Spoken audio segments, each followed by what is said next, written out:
Welcome to the deep dive. You and I, we're going deep into whole brain living this time. We're looking at excerpts from the book by Jill Bolte Taylor, a neuroanatomist trained at Harvard, no less. Wow. And what's so fascinating about her work is that she had this, well, she experienced a severe stroke and actually witnessed her own brain functions just shutting down one by one. I mean, it's pretty incredible. To have that level of insight into the brain, especially from someone who knows the science, the anatomy of it. Right. That she was able to experience these really profound changes. Yeah. And then use her knowledge to kind of make sense of it all. Totally. So before we get into the details of her work, I'm curious about her journey. What even led her to study the brain in the first place? Well, her initial motivation was personal. Okay. She had a brother who struggled with schizophrenia. Oh. And she really wanted to understand why their perceptions of reality were so different. And so that desire to understand the brain, to untangle those mysteries, led her to become a neuroanatomist. Wow. At Harvard. At Harvard. So she starts her career with this deep personal question driving her. Exactly. And then at 37, she has this, life-altering stroke. It's you wonder if that experience, as challenging as it must have been, actually deepened her understanding of the brain in ways she never could have imagined before. Oh, absolutely. It's she was given this opportunity to explore the brain. Yeah. Almost from the inside out. Oh. And what she discovered during that experience completely reshaped her understanding. Okay, so let's get into some of these discoveries. She talks about our brains having these two distinct worlds within them. Right. So what are these two worlds? So think of it this way. You have your left brain and your right brain. Okay. Each hemisphere has its own unique way of processing information and experiencing the world. Okay. And during her stroke, as her left brain functions began to kind of shut down, she became very aware of the differences between these two hemispheres. So it's she could feel this shift happening within her own mind. What did she discover about these two hemispheres? How do they differ? The left brain is often described as the logical, analytical side. Okay. It's linear, sequential. Mm-hmm. It's the seat of language. Right. It tends to focus on the self. Okay. Creating that sense of separation from everything else. It's the part of us that analyzes, plans, categorizes. So it's the left brain is the meticulous organizer, always trying to make sense of the world through logic and order. Yeah, that's a good way to put it. What about the right brain? The right brain. Yeah. That's more about present moment awareness. Okay. It's intuitive, it's creative. And it processes information in a more holistic way, like parallel processing. And instead of seeing separation, it experiences a sense of interconnectedness with everything around it. So if the left brain is about me, the right brain is about we. Exactly. That's a fascinating way to look at it. And Taylor was able to experience this firsthand during her stroke. Right. As her left brain functions declined, her awareness shifted to the right brain. Yeah. And she felt this overwhelming sense of peace and connection. Right. To the universe. To the universe, exactly. And this experience led her to develop this concept of the four characters. Okay. It's we have a team of personalities. Oh, wow. Living in our brains, stemming from these different functional areas. Okay, so tell me more about these four characters. Who are they? So imagine your brain as a company. Okay. With four key players. Yeah. First, you have character one. All right. Residing in the left brain. This is the analytical one, the organizer, the perfectionist. Okay. Driven by goals. Okay. Always striving for efficiency and order. So character one is the CEO. Yes. Exactly. Making sure everything runs smoothly. Yeah. Who else is on the team? Next up is character two. Okay. Also in the left brain. Mm-hmm. But this one's driven by emotion. Oh. So think of this character as the worrier. Okay. Cautious, protective. Yeah. Remembers past hurts. Right. And always on the lookout for potential threats. So character two is kind of in charge of risk management. Yeah, exactly. Making sure we stay safe. Yeah. Keeping us safe. Who are the right-brained characters? Right. So on the right side of the brain, we have character three, the free spirit. Okay. This is the joyful, adventurous one. Fully immersed in the present moment. All right.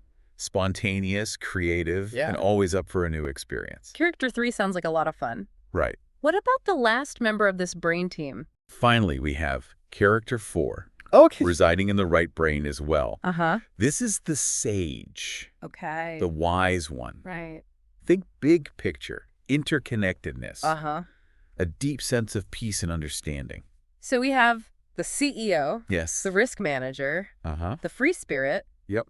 And the sage. All working together. All working together in our brains. In our brains. It's amazing. It's amazing to think about these like distinct characters all being part of who we are. Right. And to make it even more personal, Taylor encourages us to give these characters our own names. Oh, interesting. You know, it helps us understand and relate to them better. Oh, I like that. So just imagine like having a team meeting in your head with these characters. Yeah. What names would you come up with? I'm already starting to think about that. But before we get too lost in our own brain huddles, right. Let's talk about another one of Taylor's fascinating insights. The 90-second rule. This one really caught my attention. Yes, the 90-second rule. Yeah. It's a game changer. Yeah. When it comes to understanding our emotions. Okay. What Taylor discovered is that the physiological response to any emotion actually only lasts for 90 seconds. Wait, really? Yeah. Only 90 seconds? It's 90 seconds. But what about those times where I feel like I've been stewing in anger or anxiety for hours? Right. It feels like those emotions last way longer than 90 seconds. That's the thing. Yeah. After that initial 90-second like wave of physiological response, it's actually our thoughts that keep the emotion going. Oh. We re-trigger the emotional loop, so to speak. Yeah. And end up prolonging the experience. So it's like the initial wave of emotion crashes over us, but then we have a choice. Yeah. We can either let it recede naturally, right, or keep cattling back out to catch another wave. Exactly. You, the listener, have that power. If you can recognize that initial 90 seconds and just ride it out, the emotion will naturally dissipate. Wow. Yeah. That's a powerful way to think about it. So if we can learn to like recognize that initial wave and just let it pass without, getting caught up in the story, we can potentially avoid like a lot of unnecessary suffering. Right. So it's like we have this built-in reset button. Yeah, exactly. It's about recognizing that you are not your emotions. Right. You have emotions. They move through you, but they don't define you. That makes a lot of sense. It's like watching clouds passing by. They come and go, but the sky remains. Right. Okay, so we've got this incredible team of characters in our brains. We've got this 90-second window to like manage our emotional waves. What else can we do to like create more harmony, more balance in our inner world? Well, Taylor offers this really brilliant tool. Okay. For integrating all 4 characters. Yeah. And making conscious choices, even in the heat of the moment. She calls it the brain huddle. A brain huddle. I like the sound of that. Tell me more. So picture this. You're in a challenging situation. Maybe you're feeling stressed. Yeah. Overwhelmed. Right. And you need to make a decision. Instead of reacting impulsively, you call a timeout. And you invite your brain team to a huddle. So it's like hitting the pause button before we react? Exactly. Yeah. What happens in this brain huddle? It's a 5-step process. First, you breathe. Yeah. Just take a moment to pause. Yeah. Take a deep breath. And bring your attention to the present moment. Yeah. This helps to create some space between you and the intensity of the emotion. It's like that moment of calm before the storm. Yeah. You take a deep breath and center yourself. What's the next step?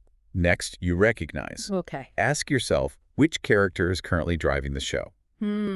Is it the perfectionist pushing you to overachieve? Okay. The worrier causing you to overthink? Yeah. The free spirit wanting to avoid responsibility? Or the sage urging you to seek a peaceful resolution? Okay, so we take a deep breath, we hit the pause button, and then we get curious about which character's in the driver's seat at that moment. Exactly. What's the next step? The third step is appreciate. Okay. This is where you acknowledge and value each character. Yeah. For their unique strengths. Remember, there are no bad characters here. They each have a role to play. Right. The perfectionist helps us achieve goals. Yeah. The worrier keeps us safe. The free spirit brings joy and spontaneity. And the sage offers wisdom and perspective.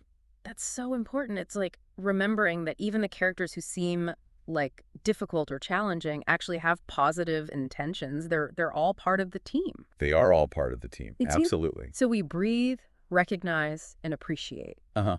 What are the last 2 steps of the brain huddle? The 4th step is inquire. Okay. You invite all 4 characters into a mental conversation. Oh, wow. What insights or advice do they have? Yeah. Imagine them sitting around a table, each offering their perspective on the situation. So instead of feeling like we're battling different parts of ourselves, we're actually bringing them together to collaborate. Exactly. That's a really cool concept. Yeah. What happens in the final step? In the 5th step, you navigate. Okay. Based on the collective wisdom of your brain trust, you make a conscious choice. You've considered all angles, you've heard from each character, and now you're in a better position to make a decision that feels aligned with your truest self. The brain huddle sounds like an incredibly powerful tool. It is. For navigating life's challenges. It's about pausing. Yeah. Getting all of our characters on the same page, and then moving forward with more clarity and intention. You know, as you were describing this process, it made me think about the hero's journey. Right? Which you mentioned earlier. Yeah. Taylor actually connects this process of understanding and integrating our 4 characters to the hero's journey archetype. So we're all on this hero's journey, navigating the different parts of ourselves, trying to find that balance. How does this relate to our brains and the 2 hemispheres we were discussing? Think about it this way. Stepping into right brain consciousness. That state of peace and interconnectedness that Taylor experienced during her stroke requires letting go of the left brain's ego-centered perspective. Okay. It's about moving beyond the limitations of the individual self and embracing a larger sense of wholeness. And that can be a challenging journey. Yeah. It's like we have to overcome the control of the left brain's need for order and separation in order to tap into the wisdom and peace of the right brain.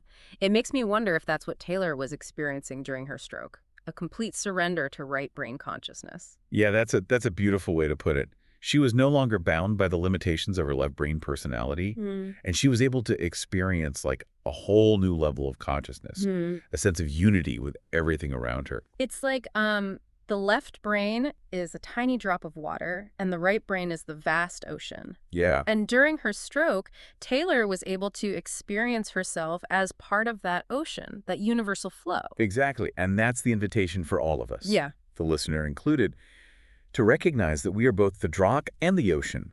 We can experience ourselves as separate individuals, but we are also part of something much greater than ourselves. It's a mind-blowing concept, but it also makes me wonder if we can access that right brain consciousness, that state of peace and interconnectedness more often, wouldn't that transform our experience of life? Absolutely. Imagine approaching your daily life, your relationships, your work, with that sense of unity instead of separation. Yeah.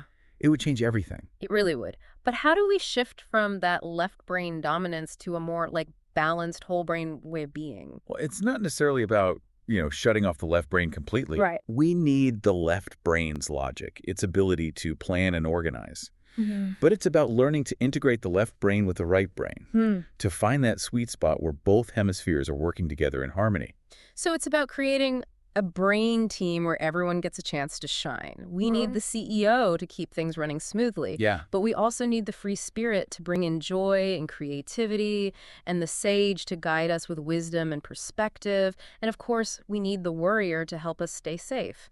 It's about finding that balance. Exactly. And remember, this is a journey, not a destination. Right. It's about ongoing exploration, continuous learning and growth, and developing a deeper understanding of the incredible power of our own minds. You know, one thing that really struck me about Taylor's story is how her stroke, which could have been seen as a tragedy, actually seemed to liberate her in a way. Yeah. It freed her from the constraints of her left brain personality and allowed her to experience a whole new level of consciousness. It's like the stroke became a catalyst for profound transformation. What's fascinating here is how she didn't let that experience define her. Right. She used it as an opportunity to learn, grow, and share her incredible insights with the world. Yeah. It's a powerful message of resilience and hope. It really is.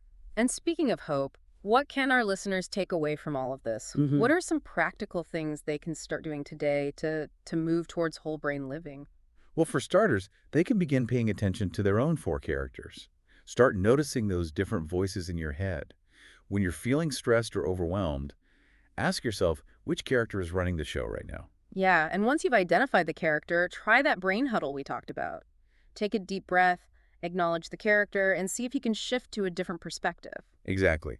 And you can also try incorporating more right brain activities into your daily life.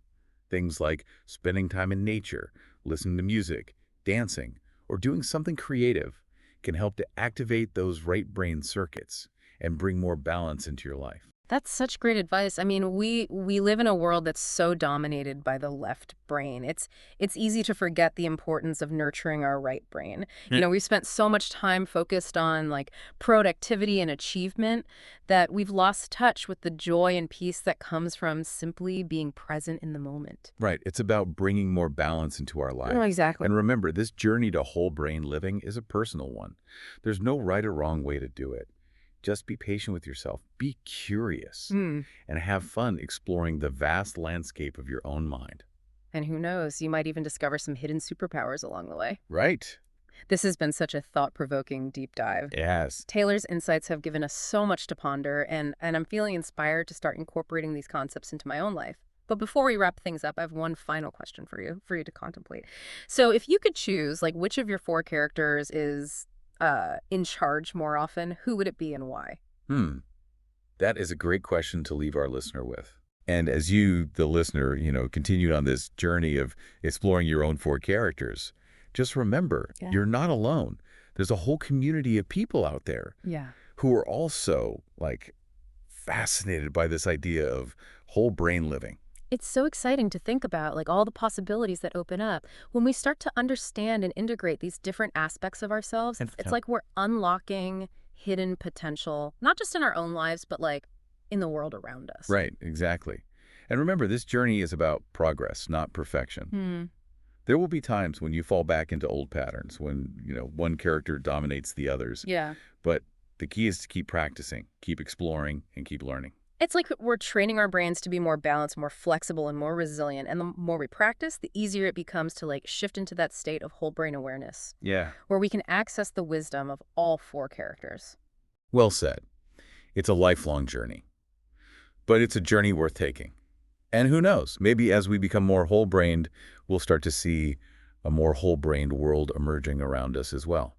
That's a beautiful thought to end on. Thanks for joining us on this deep dive into whole brain living. It's been a really enriching conversation. It's been a pleasure diving deep with you and our listener today. And to all of you listening out there, keep exploring those fascinating brains of yours. We'll catch you on the next deep dive where we'll, you guessed it, explore something else amazing. Until then, keep those brains buzzing.